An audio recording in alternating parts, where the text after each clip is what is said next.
तो चलिए आज हम इस अत्यंत अद्भुत विषय का अध्ययन थोड़ा और भी विस्तार से करेंगे जिसका नाम है ध्यान। इस विषय पर बात करने का उद्देश्य यह है कि हम एक ऐसी तकनीक को जानें जो हमें अहंकार को समझने और समाप्त करने में सक्षम बनाए, क्योंकि हमारे प्रत्येक दोष को समाप्त करने के लिए यह आवश्यक है कि हम ध्यान करना सीखें और किसी न किसी रूप में अपने आंतरिक संसार में निवास करने वाले बुद्धिमान भाग से संवाद करना शुरू करें, अपने स्वयं के अस्तित्व या आंतरिक ईश्वर से संवाद करें। लेकिन ध्यान क्या है? विषय में थोड़ा और गहराई से जाने के लिए ध्यान एक ऐसी तकनीक है जिसके माध्यम से हम ज्ञान के संसार से संवाद कर सकते हैं। जैसा कि हमने कुछ व्याख्यानों में अध्ययन किया है, हमारी पीनियल ग्रंथि में 7वां आयाम स्थित है, जहाँ पर ज्ञान मौजूद है और वह पीनियल ग्रंथि में ही है। और हमें आवश्यकता है कि जो ज्ञान यहाँ पीनियल ग्रंथि में है वह हृदय तक उतर आए। तो जब यह ज्ञान हृदय में उतरता है, तब हमें वह चीज प्राप्त होती है जिसे समझ या समझदारी कहा जाता है। और ऐसे में हमें अपने स्वयं के अहंकार को समझने की आवश्यकता होगी। हमें क्रोध, डर, वासना, चिंता, उदासी, अकेलापन, इन सबको समझना और सीखना पड़ेगा, क्योंकि यदि हम अपने मनोवैज्ञानिक दोषों को नहीं समझते, तो हम उन्हें समाप्त नहीं कर पाएंगे। इसलिए यह एक ऐसी प्रथा है जो आवश्यक हो जाती है अगर हम सच में अपने प्रत्येक मनोवैज्ञानिक दोष को समाप्त करना चाहते हैं। तो आज हम यह भी समझाएंगे कि जैसे-जैसे ये ज्ञान, ये समझ बढ़ती है, अद्भुत चीजें घटित होने लगती हैं। आइए इसके बारे में थोड़ा बात करें। सबसे पहली बात यह है कि हमें अपनी मनोविज्ञान में गहरे बदलाव लाने शुरू करने होंगे, क्योंकि अगर हम उदाहरण के लिए डर के किसी पहलू को समझ लें, जैसे सार्वजनिक रूप से बोलने में डर, या विपरीत लिंग से बात करने में डर, या कुछ नया शुरू करने में डर, अगर हम इन डर की कमियों पर ध्यान देना और उनका विश्लेषण करना शुरू कर दें, तो एक समय ऐसा आता है जब डर धीरे धीरे छोटा होता जाता है और फिर इतना छोटा हो जाता है कि हमारे भीतर वह अब कोई समस्या नहीं रह जाता, बल्कि एक सामान्य सी बात बन जाता है। और इसी तरह हम एक बुनियादी बदलाव लाना शुरू करते हैं। ठीक उसी तरह जैसे हमने डर के साथ किया था, उसी तरह हम वासना, आलस्य, क्रोध या किसी भी व्यवहार पर भी ध्यान केंद्रित कर सकते हैं। और अगर हम सच में यह गहरा और बुनियादी बदलाव लाना चाहते हैं, तो ध्यान की यह विधि हमारे लिए एक अत्यंत मूलभूत साधन होगी। यह भी महत्वपूर्ण है कि हम यह अच्छी तरह से समझें कि ध्यान के अलग-अलग प्रकार होते हैं। हम इनके बारे में थोड़ा बात करेंगे क्योंकि ध्यान के बारे में बहुत सारी जानकारी उपलब्ध है और यह ज़रूरी है कि हम विभिन्न प्रकार के ध्यान को समझना सीखें, ताकि अगर हम सच में अपनी चेतना के जागरण और अहंकार को समाप्त करने का यह कार्य करना चाहते हैं, तो हमारा समय व्यर्थ न जाए। हम कह सकते हैं कि ध्यान के 2 प्रकार होते हैं, एक है चिंतनशील ध्यान और दूसरे हैं पारलौकिक ध्यान। चिंतनशील ध्यान में व्यक्ति अपने शारीरिक शरीर को पूरी तरह से आराम देना सीखता है और वह यह भी कोशिश करता है कि उसका मन पूरी तरह से खाली हो जाए, मन पूरी तरह शांत और स्थिर हो जाए, और बस इतना ही। तो कुछ लोग ऐसे ध्यान सिखाते हैं जहां बस आपको अपनी सांस पर ध्यान केंद्रित करना होता है, मन को शांत करने की कोशिश करनी होती है और बस। इन्हें चिंतनशील ध्यान कहा जाता है क्योंकि इन अभ्यासों के माध्यम से व्यक्ति कुछ क्षणों के लिए उस मौन की अनुभूति कर सकता है और कुछ पलों के लिए चेतना से जुड़ सकता है। दरअसल लेकिन जब व्यक्ति उस अवस्था से बाहर आता है, तो वह फिर से वही व्यक्ति बन जाता है, यानी इसमें कोई भी बदलाव नहीं आता। कुछ अन्य प्रकार के ध्यान भी होते हैं जहां व्यक्ति उदाहरण के लिए कल्पना करता है कि वह जंगल में जा रहा है, नदी में स्नान कर रहा है, अपनी सारी नकारात्मक ऊर्जा को साफ कर रहा है और फिर उस प्रकार की अवस्था या ध्यान से जागता है। लेकिन जब वह जागता है, तो वह फिर से वही व्यक्ति होता है। तो कुछ समूह ऐसे अलग-अलग प्रकार के ध्यान सिखाते हैं जो किसी भी बदलाव तक नहीं पहुंचते, लेकिन वे मौजूद जरूर हैं। रंगों की भी ध्यान विधियां होती हैं। कुछ ध्यान ऐसे होते हैं जिनमें पत्तियां जलाने की बात की जाती है ताकि भुलाया जा सके। लेकिन जैसा कि मैं आपको बता रहा था, ये ऐसे ध्यान हैं जो कोई बदलाव नहीं लाते और हम ऐसे ध्यान नहीं सिखाएंगे। एक और प्रकार का ध्यान है जिसे हम आज समझाने जा रहे हैं और वे हैं ट्रांसेंडेंटल मेडिटेशन यानी पारलौकिक ध्यान। पारलौकिक ध्यान हमारे अस्तित्व की गहराई में सच में वास्तव में बदलाव लाते हैं। यानी अगर हम ध्यान करना शुरू करते हैं, उदाहरण के लिए अगर हम दुखी हैं, किसी बात से दुखी हैं, मान लीजिए किसी व्यक्ति के साथ भावनात्मक समस्या हो गई है और हम उसी वजह से उदास हैं, तो हम उस व्यवहार पर ध्यान करना शुरू कर सकते हैं, उन दोषों पर जो वहाँ प्रकट होते हैं, जैसे कि लगाव, अहंकार, दुख, उदासी, ईर्ष्या। और जब हम उन मानसिक अवस्थाओं पर ध्यान करना शुरू करते हैं, तो ये बहुत संभव है कि हम पूरी तरह और स्थायी रूप से बदल जाएं। और ये बदलाव दिखाई देगा क्योंकि हम अब वह दुख महसूस नहीं करेंगे जो पहले करते थे। तो दिलचस्प बात यह है कि आज हम जो ध्यान की विधि सिखाने जा रहे हैं वह इसी पर केंद्रित है। उन दृश्यों का पुनर्निर्माण करना जहां मनोवैज्ञानिक दोष प्रकट हुए हों, ताकि व्यक्ति के सबसे गहरे अस्तित्व या आंतरिक ईश्वर में मूलभूत परिवर्तन किए जा सकें। एक व्यक्ति जो उदाहरण के लिए शीघ्र पतन, यौन शीतलता या यौन अक्षमता से पीड़ित है, वह इन स्थितियों पर चिंतनशील तरीके से ध्यान कर सकता है और इस समस्या का समाधान कर सकता है। एक और प्रकार का ध्यान भी है जिसे हम आगे सिखाएंगे, जिसे ध्यान और कोआन के नाम से जाना जाता है। इस ध्यान में हम अहंकार को शांत करना, मन को स्थिर करना सीखेंगे ताकि छठी सातवीं आयाम से बाहर निकल सकें और एक ऐसी अवस्था तक पहुंच सके जिसे चामदी या प्रकाशित शून्यता के नाम से जाना जाता है। वह सम्मेलन या वह ध्यान अभी लंबित रहेगा क्योंकि वह सम्मेलन नंबर 36 होगा। आज हम विशेष रूप से इस प्रकार के ध्यान पर ध्यान केंद्रित करेंगे, चिंतनशील ध्यान पर, ताकि हम अपने स्वयं के अस्तित्व या आंतरिक ईश्वर के सबसे गहरे स्तर पर परिवर्तन कर सकें। ठीक है, अब जब हमें ध्यान के विभिन्न प्रकार स्पष्ट हो गए हैं, तो अब हम यह अध्ययन करेंगे कि ध्यान कैसे किया जाता है। ध्यान का आधार हमारे द्वारा जी गई घटनाओं के दृश्यों का पुनर्निर्माण करना है।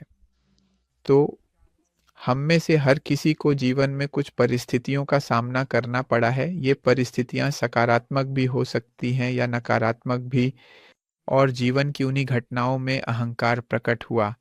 तो ध्यान करने का तरीका उन घटनाओं का पुनर्निर्माण करने की प्रक्रिया के माध्यम से है। अब कल्पना के माध्यम से हम एक उदाहरण देने जा रहे हैं। मान लीजिए कि मैं ईर्ष्या के एक दोष पर ध्यान करना चाहता हूँ, तो उस समय मुझे एक ऐसी घटना को फिर से बनाना होगा जहाँ मैंने ईर्ष्या महसूस की थी। जैसे कि उदाहरण के लिए किसी ने मेरी साथी, मेरी पत्नी को फ़ोन किया और वह मेरे पास से उठकर उस दूसरे व्यक्ति से बात करने चली गई और मैं सुन रहा था कि वह हँस रही है और बातचीत के अंत में उसने कहा, "अच्छा, अपना ख़्याल रखना।" इसी तरह कि तुम बहुत अच्छे रहो, कल मिलते हैं, अलविदा। तो उस समय मैं उस घटना को फिर से बनाता हूँ जो हुई थी और मैं फिर से सोचने लगता हूँ कि मैं उदास हो गया। मैं उदासी में डूब गया। मैंने कल्पना करना शुरू कर दिया कि वह मेरे साथ धोखा कर रही है। खैर, अब मेरे पास ध्यान शुरू करने के लिए सामग्री तैयार है। इस मामले में मैं जो करने जा रहा हूँ वह यह है कि उस दृश्य का पुनर्निर्माण करूँगा ताकि मैं ईर्ष्या, उदासी, अविश्वास, मैं या मनोवैज्ञानिक दोष जो शिकायत करना चाहता था और क्रोध व बदले की भावना वाले दोष देख सकूँ। तो ऐसा हो सकता था और बाद में मुझे पता चला कि शायद वह तो बस अपने भाई से ही बात कर रही थी और बस, और कुछ नहीं। लेकिन उस समय यह एक दिलचस्प पल था, ये देखने के लिए कि मेरे अंदर ईर्ष्या कैसे प्रकट होती है और उस दोष से ज्ञान निकालना शुरू कर सकूं। इसी तरह अगर हम किसी बुरी आदत को खत्म करना चाहते हैं, जैसे कि पोर्नोग्राफी की लत, हस्तमैथुन की लत या नशे की लत, तो हमें उन घटनाओं को फिर से बनाना होगा जहां ये मानसिक दोष प्रकट हुए थे। और चूंकि हम में से हर किसी ने एक जीवन जिया है, वही जीवन ध्यान करने के लिए हमारा शैक्षिक सामग्री बनेगा। एक बहुत महत्वपूर्ण बात जो हमें ध्यान में रखनी चाहिए वह यह है कि जब हम चेतना के जागरण के ये अभ्यास करना शुरू करते हैं, तो दिव्य माता एस्ट्रल प्रक्षेपण की साधना के माध्यम से हमें यह संकेत देना शुरू कर देंगी कि किन दोषों पर हमें ध्यान करना शुरू करना चाहिए। सपनों के माध्यम से हम खुद को अचानक व्यभिचार करते हुए देख सकते हैं, या फिर किसी सपने के जरिए हमें उदासी की स्थिति, क्रोध की स्थिति या डर की स्थिति भी दिखाई जा सकती है। तो जब हमें यह स्पष्ट हो जाता है कि दिव्य माता हमें क्या अध्ययन करना शुरू करने के लिए कहना चाहती हैं, तब हम आज जिस अभ्यास को समझाने जा रहे हैं, उसे उपयोग में लेना शुरू कर सकते हैं। और हम उस मनोवैज्ञानिक दोष पर ध्यान करते रहेंगे जब तक कि एक ऐसा क्षण न आ जाए, जब हम देखें कि वह दोष पूरी तरह से समाप्त हो गया है और हमने उससे सारी बुद्धि प्राप्त कर ली है। जब हम ध्यान करेंगे तो एक बहुत ही रोचक बात यह होगी कि हम अक्सर अनुभव करना शुरू कर देंगे कि काम का स्वाद कैसा होता है। असल में ये काम स्वाद क्या है? अक्सर देखा गया है कि काम का स्वाद ध्यान शुरू करने का परिणाम होता है। अगर उदाहरण के लिए हम गुस्से के दोष पर ध्यान करना शुरू करते हैं क्योंकि हमारा स्वभाव तेज है, हम हमेशा किसी न किसी कारण से दूसरों से झगड़ते रहते हैं, तो ध्यान करना शुरू करते ही हम अपने क्रोध को नकारने के लिए अधिक इच्छा शक्ति महसूस करने लगते हैं। और ये बहुत ही बल्कि बहुत ही सुंदर बात है जब आप यह महसूस करने लगते हैं कि आप अब उन चीज़ों के गुलाम नहीं रहे। उदाहरण के लिए एक व्यक्ति जो बहुत अधिक घमंडी है, वह बहुत कष्ट झेलता है क्योंकि हर चीज़ उसे प्रभावित करती है। कोई उसे नमस्ते ना करे, कोई करे या चीज़ें उसकी इच्छा अनुसार ना हों, तो अगर वह व्यक्ति उदाहरण के लिए अपने घमंड की उस स्थिति पर ध्यान लगाना शुरू कर दे, तो वह अब और कष्ट नहीं झेलेगा और यह उसे ध्यान की प्रक्रिया में आगे बढ़ने के लिए और भी अधिक उत्साह देगा। अब वह खुद को अलग-अलग दोषों के साथ नहीं जोड़ेगा। यह साबोर विदा, जीवन का स्वाद से बहुत अलग है। साबोर विदा वह प्रक्रिया है जिसमें पूरी मानवता फंसी हुई है। जहाँ क्योंकि हम ध्यान करना नहीं जानते, वही चीज़ें जो कल हमारे साथ हुई थीं, वही गलतियाँ जो हमने अतीत में की थीं, वे हमारे साथ बार-बार होती रहती हैं, क्योंकि दुर्भाग्यवश हम अपने ही दोषों की कठपुतली बने हुए हैं। तो अगर कोई हमें कहता है कि हम अच्छे हैं, कि हम आकर्षक हैं, हमें अभिवादन करता है या नहीं करता, उस क्षण हमारी भावना एक विशेष तरीके से प्रभावित होती है। अगर हमारे पास पैसा है या नहीं, हमारे व्यवहार एक जैसे रहते हैं, हम उन्हीं चीज़ों के लिए परेशान रहते हैं। यही है साबोर विदा, जीवन का स्वाद। और जैसे-जैसे हम ये ध्यान के अभ्यास करते जाते हैं, वैसे-वैसे यह साबोर विदा या वह पुराना व्यक्ति जो हम थे, वह धीरे-धीरे गायब होने लगेगा और उसकी जगह एक नया व्यक्ति आएगा, जो इन ध्यान के अभ्यासों की वजह से गुणों से भरा होगा। अब आपको ध्यान का अभ्यास कैसे करना है, यह समझाने से पहले मैं चाहता हूँ कि हम में से हर कोई यह समझ ले कि हमारे मनोवैज्ञानिक दोष नहीं चाहेंगे कि हम उनका ध्यान करना शुरू करें। यह जानना हमारे लिए बहुत ज़रूरी है और वे हमारे भीतर एक इंद्रिय को सुलाने की कोशिश करेंगे, जो यहाँ उच्चतर भावनात्मक केंद्र में स्थित है, जिसे आलोचनात्मक विवेक की इंद्रिय कहा जाता है। आलोचनात्मक विवेक वह है जो हमें अपने दोषों और अहंकार को समझने देता है। और वे हमारा यह आलोचनात्मक विवेक आखिरकार कैसे छीन लेंगे? वास्तव में एक प्रवृत्ति के माध्यम से, जो है दूसरों की आलोचना करने की प्रवृत्ति। जब हम ये ध्यान के अभ्यास करने जाएं, तो हमें पूरी कोशिश करनी चाहिए कि हम हमेशा दूसरों की आलोचना न करें, बल्कि इसके विपरीत हमें खुद की आलोचना करनी है। खुद का मूल्यांकन ध्यानपूर्वक करना है ताकि हम अपनी गलतियों को अच्छी तरह समझ सकें। हमें यह ध्यान में रखना चाहिए कि वर्तमान में अधिकांश मानवता को बदलने में कोई दिलचस्पी नहीं है। इसलिए हम अपना समय दूसरों को बदलने की कोशिश में व्यर्थ ही गंवा देते हैं। दुनिया को हम जो सबसे अच्छा, सच्चे और गहरे अर्थों में उपहार दे सकते हैं, वह है हमारा अपना परिवर्तन। इसलिए जब हम ये अभ्यास करने जाएँ, तो हमें पूरी कोशिश करनी चाहिए कि हम दूसरों की आलोचना न करें और पूर्ण रूप से अपने अभ्यास पर ध्यान केंद्रित करें। चिंतनशील ध्यान के अभ्यास को समझाने से पहले यह ज़रूरी है कि जब हम दृश्य पुनर्निर्माण के ध्यान अभ्यास करें, तो इन छोटी-छोटी सिफारिशों को हमेशा ध्यान में रखें। पहली सिफारिश यह है कि हमें किसी भी दृश्य के साथ अपनी पहचान नहीं बनानी चाहिए। जब हम ये पुनर्निर्माण के अभ्यास करें, तो हमें उन घटनाओं को ऐसे याद करना चाहिए जैसे वे कोई फ़िल्म हो, जैसे वे हमारे साथ नहीं बल्कि किसी और के साथ घटी हों। इस मामले में वे उस मनोवैज्ञानिक दोष के साथ घटी हैं। उदाहरण के लिए हम संकोच, झिझक के दोष पर ध्यान कर सकते हैं। तो हम उस दृश्य का पुनर्निर्माण करते हैं और खुद को ऐसे देखते हैं जैसे किसी फ़िल्म को याद कर रहे हों, जिसमें कुछ किसी और के साथ हुआ हो, वह कोई और है संकोच का दोष। फिर हम यह पुनर्निर्माण करना शुरू करते हैं कि संकोच के दोष ने क्या महसूस किया, क्या सोचा, क्या किया, लेकिन यह सब विभाजित तरीके से करते हैं। हम खुद को पर्यवेक्षक और पर्यवेक्षित में विभाजित करेंगे और इस तरह से हमें अपने स्वयं के दोषों को समझना और भी आसान हो जाएगा। दूसरी सिफारिश, दूसरों का न्याय करना ज़रूरी नहीं है। जैसा कि मैं आपको बता रहा था, अगर हम आलोचना करते हैं, तो हमारा आलोचनात्मक विवेक सो जाता है, जो हमें अपने दोषों को समझने में मदद करता है। हम खुद का बहुत-बहुत कठोरता से न्याय करेंगे। हम दूसरों का न्याय नहीं करेंगे। अगर हम ध्यान कर रहे हैं और किसी दूसरे व्यक्ति के साथ कोई टकराव है, तो दूसरों की जगह खुद को रख कर देखना भी फ़ायदेमंद है।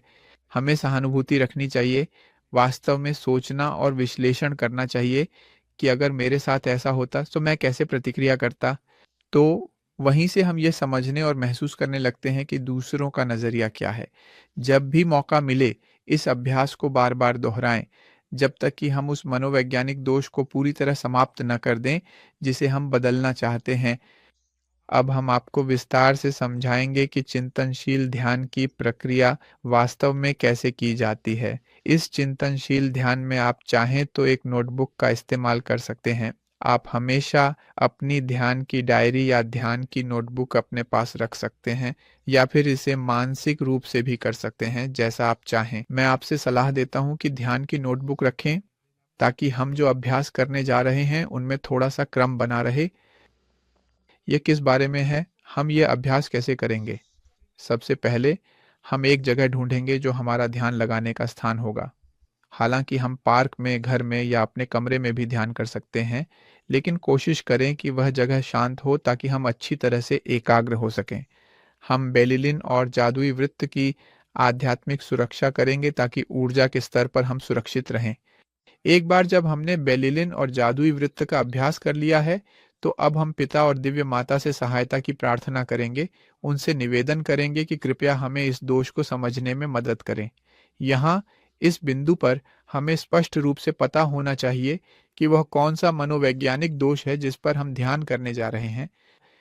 अगर हम ईर्ष्या, क्रोध, व्यभिचार का दोष, शीघ्र पतन का दोष, आत्मदया का दोष, हीनता की कोई स्थिति या कोई बुरी आदत पर ध्यान करने जा रहे हैं, तो हमें यह बहुत स्पष्ट होना चाहिए, क्योंकि उस प्रार्थना में हमें माता और पिता से यह निवेदन करना है कि वे हमें उस मनोवैज्ञानिक दोष को समझने में मदद करें, जिस पर हम ध्यान करना चाहते हैं। यह एक छोटी-सी प्रार्थना या विनती है और जब हम वह छोटी-सी प्रार्थना कर लेते हैं, तो उसके बाद हम शरीर को आराम देने का एक अभ्यास करेंगे। अब हम अपनी भावनाओं को थोड़ा शांत करना शुरू करेंगे। कृपया ध्यान दें, भावनाओं को शांत करने के लिए याद रखें कि हमें बहुत धीरे-धीरे और गहराई से साँस लेनी है। हम साँस अंदर लेते हैं और बाहर छोड़ते हैं, लगभग 1 मिनट तक। इससे हमारी भावनाएँ शांत हो जाएँगी। फिर हम अपने मन को शांत करेंगे। मन को शांत करने के लिए हम कोशिश करेंगे कि हम जितना हो सके उतना दूर तक सुनें, बिना सुनी जा रही चीज़ों से खुद को जोड़ें। जब हम अपने मन को पूरी तरह शांत कर लें, तो उसके बाद हम अपने शारीरिक शरीर को भी शांत करेंगे। शारीरिक शरीर को कैसे शांत किया जाता है? यह विश्राम हमारी अपनी कल्पना के माध्यम से किया जाता है। हम कल्पना करेंगे, हम अपनी दाहिनी टाँग को कैसे महसूस करते हैं, फिर अपनी बाईं टाँग को महसूस करेंगे, फिर अपने सीने की कल्पना करेंगे, फिर दाहिने हाथ की, फिर बाएँ हाथ की और फिर अपने पूरे सिर की। अगर हम ऐसा करते हैं तो हमें महसूस होगा कि हमारा शारीरिक शरीर कैसे शांत हो जाता है। जब हम यह विश्राम अभ्यास कर लें तो हम अपना ध्यान का कार्य शुरू करेंगे। ध्यान का मुख्य रूप से आमतौर पर कार्य दृश्यों का पुनर्निर्माण करना है। तो हम अपनी आँखें बंद करते हैं और उस दृश्य को ठीक वैसे ही पुनर्निर्मित करना शुरू करते हैं जैसा वह हुआ था। अगर हमारे पास हमारी नोटबुक है तो हम लिखना शुरू कर सकते हैं। सबसे अच्छा होगा कि हम लिखना शुरू करें, जो कुछ भी हमने सोचा, जो कुछ भी हमने महसूस किया, ताकि हम शायद भी मनोवैज्ञानिक दोषों की एक सूची बना सकें या पूरी कर सकें। उस समय हर दोष जिसे हम खोजते जाएँगे, उसे हम दिव्य माता से प्रार्थना करके समाप्त करते जाएँगे। हम कहते हैं तो क दिव्य माता, इस दोष को मुझसे दूर कर दो। तो कोई व्यक्ति उस दृश्य में आए विचारों, भावनाओं की एक सूची बना सकता है। चलिए एक छोटा-सा उदाहरण लेते हैं ताकि हमें यह समझना थोड़ा आसान हो जाए कि रेट्रोस्पेक्शन का अभ्यास कैसे किया जाता है। हम निम्नलिखित उदाहरण प्रस्तुत करते हैं। मान लीजिए कि मैं सार्वजनिक रूप से बोलने के डर पर ध्यान करना चाहता हूँ, तो मैं उस पूरे दृश्य को फिर से बनाता हूँ, उस खास पल को याद करता हूँ, जब मुझे मंच पर बोलने का डर महसूस हुआ था, जब मुझे किसी महत्वपूर्ण विचार को प्रस्तुत करने के लिए खड़ा होना पड़ा था। फिर मैं यह पुनर्निर्माण करता हूँ कि उस समय क्या हुआ था। मुझे याद आता है कि उस समय मेरी टाँगें काँप रही थीं, तो मैं अपनी डायरी में लिखता हूँ, मेरी टाँगें काँप रही थीं। और तुरंत मैं उसे मिटाने में चला जाता हूँ। हे भगवान, इस मैं को ख़त्म कर दो, बस। फिर मुझे याद आता है कि उस समय भावनात्मक रूप से मेरा पेट सिकुड़ा हुआ था। यह भावना थी, तो मैं लिखता हूँ पेट सिकुड़ा हुआ और फिर मैं उसे भी मिटा देता हूँ। हे देवी माँ, इस दोष को मुझसे दूर कर दो। मैं पुनर्निर्माण में बढ़ता हूँ और एहसास होता है मैंने सोचा था मेरा प्रदर्शन खराब होगा और लोग मेरा मज़ाक उड़ाएँगे। तो फिर लोग क्या कहेंगे? निराशावाद। मैं लिखता हूँ, हे भगवान, इस गलती को दूर कर दो। हे देवी माँ, इस मनोवैज्ञानिक दोष को मुझसे दूर कर दो। और मैं सूची बनाना जारी रखता हूँ। मुझे याद है कि जब मैंने बोलना शुरू किया तो मेरी आवाज़ काँपने लगी, तो हाँ, मेरी आवाज़ काँप गई थी। हे भगवान, इस दोष को मुझसे खत्म कर दो। एक विचार आया, अरे! लोग समझ रहे हैं कि मैं डरा हुआ हूँ। तो हाँ, एक विचार है जो बोल रहा है। विचार लिखता मिटा देता। भगवान, अहंकार दूर कर दो। उस समय मैंने कंधों में तनाव महसूस किया। हे भगवान, इस दोष को मुझसे खत्म कर दो। मैं यहाँ से भागना चाहता हूँ। मुझे भावनात्मक रूप से यहाँ से भाग जाने की इच्छा हुई, तो मैं इसे लिखता हूँ। हे दिव्य माता, कृपया इस गलती को मुझसे दूर कर दो। तो जब हमारे पास उन सभी मनोवैज्ञानिक दोषों की पूरी सूची तैयार हो जाती है, जिन पर हम ध्यान करने वाले हैं और हमने उन्हें एक बड़े स्तर पर समाप्त कर दिया है, तो हमने ध्यान का पहला चरण पूरा कर लिया है, जिसे पहचान रिकॉग्निशन कहा जाता है। एक बार जब हमने उन दोषों को पहचान लिया जिन पर हम उस दृश्य में ध्यान करने वाले हैं, तो अब हम उन्हें अध्ययन करना शुरू करेंगे। तो हम उन विवरणों को एक-एक करके लेते हैं। आइए उदाहरण लें, मान लीजिए पहला दोष शायद निराशावाद, पेसिमिज्म हो, तो उस दृश्य को फिर से बनाते हुए मैं अपनी सूची के पहले विवरण से पूछना शुरू करूँगा, अच्छा यह क्यों था? मैं वास्तव में निराशावादी क्यों हूँ? तो उस क्षण में मैं उस दृश्य को फिर से बनाता हूँ और खुद से पूछना शुरू करता हूँ कि क्यों? विचार और भावनाएँ सामने आएँगी और मैं उन्हें हटाता जाता हूँ। दिव्य माता, इस दोष को मुझसे हटा दो, लेकिन मैं यह समझने और विश्लेषण करने की कोशिश करता हूँ कि मैं इतना निराशावादी क्यों हूँ? तब मुझे एहसास होता है कि मेरे भीतर एक ऐसा दोष है, जो खुद को अक्षम महसूस करता है। इसे हीनता कहा जाता है। वहाँ मैंने एक नया दोष खोजा। फिर दिव्य माता, इस हीनता के दोष को मुझसे हटा दो। फिर उस नए दोष से जो सामने आया यानी हीनता, मैं आगे भी पूछ सकता हूँ, अच्छा, मैं खुद को हीन क्यों महसूस करता हूँ? और वहाँ मैं उस दृश्य को फिर से बनाता हूँ और मुझे एहसास होता है कि भावनात्मक रूप से मैं एक भावना महसूस करता हूँ जो मुझे बताती है कि मैं नहीं कर सकता। आह! दिव्य माता, इस दोष को मुझसे हटा दो जो मुझे कहता है कि मैं नहीं कर सकता। मैं क्यों सोचता हूँ कि मैं नहीं कर सकता? मैं लगातार खोजता हूँ, तब आत्मदया और दोषों को पाऊँगा जिन्होंने मुझे गुलाम बनाया है। जब तक मुझे एहसास नहीं हो जाता कि इसके पीछे बस अहंकार है या फिर बचपन में कुछ हुआ था, उस क्यों के कारण मैं उसे खोज लेता हूँ और उसे समाप्त कर देता हूँ। तो आप देखिए कि इस छोटे से अभ्यास के माध्यम से हम ध्यान में गहराई तक गए और हमने कुछ ऐसा पाया जो शायद हमारे अपने बचपन या बाल्यावस्था में हुआ था। और जब हम इतनी गहराई से समझने लगते हैं, तो हमें एहसास होने लगता है कि वे छोटी-छोटी बातें कैसे गायब होने लगती हैं और उनकी ताकत कम होने लगती है। याद रखें कि जितना अधिक हम दोषों को समझेंगे, वे उतनी ही अधिक अपनी शक्ति खोने लगेंगे। जब हमें लगता है कि हमने उस विशेष बात से जुड़ी किसी चीज़ को समझ लिया है, जो कि निराशावाद था, तब हम खुद से यह भी पूछ सकते हैं कि किस लिए? असल में, दरअसल इस किस लिए का मुख्य उद्देश्य ये है कि हम यहाँ पर परिणामों का विश्लेषण करना शुरू करें। कृपया बताइए, आखिर किस लिए ये दोष चाहता है कि आखिर मुझसे मैं निराशावादी क्यों मैं बनूँ? तो वहाँ भी बिल्कुल वही ही होगा। उस दृश्य को याद करते हुए मैं परिणामों को देखना शुरू करता हूँ ताकि लोग मेरा मज़ाक उड़ाएँ। तो वहाँ आप विश्लेषण करना शुरू करते हैं, हाँ, ये दोष चाहता है कि बाकी लोग मुझे कमज़ोर समझें और फिर आप आगे पूछ सकते हैं, अच्छा, ये दोष चाहता है कि बाकी लोग मुझे कमज़ोर क्यों समझें? अरे! ताकि वे मेरी मदद करें। अरे ताकि वे मुझ पर भरोसा न करें। फिर आप विश्लेषण करते हैं, अच्छा किस लिए? अरे ताकि वे मुझे दया की नज़र से देखें। उफ़! देखिए तो, मेरे पास एक विचार है जो चाहता है कि लोग मुझ पर दया करें। क्यों? वहाँ आप हर दोष देख सकते हैं। इन्हें खत्म करना है। दिव्य माता, यह दोष मुझसे दूर कर दो। और फिर से मेरी माँ, इस दोष को मुझ में से खत्म कर दो और हम इस अभ्यास को जारी रख सकते हैं। फिर हम अन्य बुनियादी सवालों के साथ आगे बढ़ सकते हैं, जैसे कि उदाहरण के लिए कैसे इस बात से जुड़ा है कि यह दोष मुझ पर कैसे हावी हो गया? उन पलों में इसने मुझे कैसे नियंत्रित किया? और इस प्रक्रिया में मैं दोष के मोडस ऑपरेंडी का अध्ययन करना शुरू कर सकता हूँ। यह मेरी भावना पर कैसे काबिज हुआ, मुझे कैसे तनाव में रखा, कल्पना में मुझे कैसे यह सोचने पर मजबूर किया कि वह सच है, फिर कैसे मेरी आवाज़ काँपने लगी और इन सभी विवरणों पर मैं मृत्यु की प्रार्थना करता जाऊँगा। दिव्य माता, इस भावना को मुझसे हटा दो। मेरी माँ, मेरे गले की इस तनाव को खत्म कर दो। मेरी माँ, मेरे कंधों की इस तनाव को खत्म कर दो। और मैं महसूस करने लगता हूँ कि यह कैसे मनोवैज्ञानिक प्रभावों का एक समूह था जो मुझे नियंत्रित करने के लिए एकजुट हो गए थे। और फिर मैं बाद में ये विश्लेषण करना शुरू कर सकता हूँ कि सचेत क्या होता, सही क्या होता, और वहाँ मैं अपनी सचेत कल्पना के साथ विश्लेषण करने की कोशिश करता हूँ कि उस क्षण मुझे क्या करना चाहिए जब मैं यह समझ चुका हूँ कि दोष मुझे कैसे नियंत्रित करते हैं, और मेरी चेतना अगली बार जब ऐसी कोई स्थिति आएगी तो कैसे प्रतिक्रिया देगी। फिर वहाँ अचानक मैं सोचता हूँ और याद करता हूँ कि सबसे महत्वपूर्ण है ना सोचना, खुद को शांत रखना, वर्तमान क्षण में जीना और दूसरों की बातों में न बह जाना। और इस तरह मैंने एक बदलाव लाने में सफलता पाई है। जीवन बाद में मुझे फिर से परीक्षा में डालेगा और वह परीक्षा बहुत दिलचस्प होगी, क्योंकि जब मुझे उदाहरण के लिए फिर से सार्वजनिक रूप से बोलना पड़ेगा, तो अब मैं वही डर महसूस नहीं करूँगा, वही घबराहट महसूस नहीं करूँगा, क्योंकि मैं एक समझ तक पहुँच चुका हूँ। पहले विवरण के साथ कर लेने के बाद जो सूची में था, अब हम दूसरे विवरण जाएँगे और सवाल पूछते रहेंगे, क्यों, किस लिए, कैसे और क्या होगा यदि इसे सचेत रूप में देखें।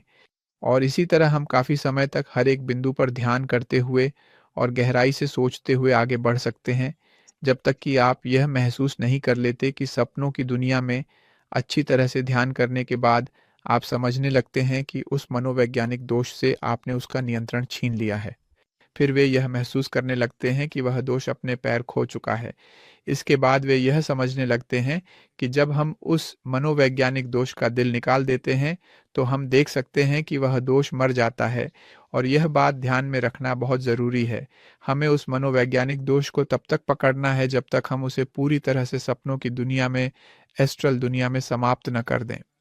आप देखेंगे कि वह दोष कैसे मरता है, और एक बार जब वह दोष मर जाता है, तो आप किसी और विवरण को लेना शुरू कर सकते हैं। कुछ मनोवैज्ञानिक दोषों को समाप्त करने के लिए 5, 6, 10 ध्यान सत्रों की आवश्यकता होती है, और कुछ बड़े दोष होते हैं जैसे कि वासना, व्यभिचार, हस्तमैथुन, इनक्यूबस या सबक्यूबस के दोष, जिन्हें समाप्त करने के लिए और भी अधिक ध्यान का समय चाहिए होगा। मकसद ये है कि हम में से हर एक व्यक्ति रोजाना अपने जीवन में नियमित रूप से ध्यान करना शुरू करे, क्योंकि ये ज्ञानी का आहार है। यही वह तरीका है जिससे आत्मज्ञान प्राप्त किया जाता है। हर कोई अपने जीवन में मिली अलग-अलग अनुभूतियों के साथ अपनी खुद की बुद्धि निकालनी होगी।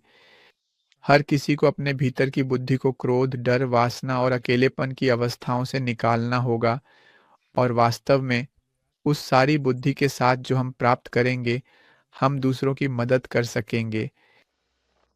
इस छोटी सी बातचीत में हमारे साथ शामिल होने के लिए आप सभी का बहुत-बहुत धन्यवाद। याद रखें कि आप हमें हमारे सोशल मीडिया प्लेटफ़ॉर्म्स पर देख सकते हैं, चाहे वह यूट्यूब, फ़ेसबुक या इंस्टाग्राम हो। मैं आपको हमारे संपर्क विवरण दे रहा हूँ और याद दिलाना चाहता हूँ कि अगला सम्मेलन है विश्वासी का दोष और श्रेष्ठता का भ्रम। हमारे साथ जुड़ने के लिए आप सभी का धन्यवाद। मैं आपको एक सुखद दिन की शुभकामनाएँ देता हूँ। फिर मिलेंगे।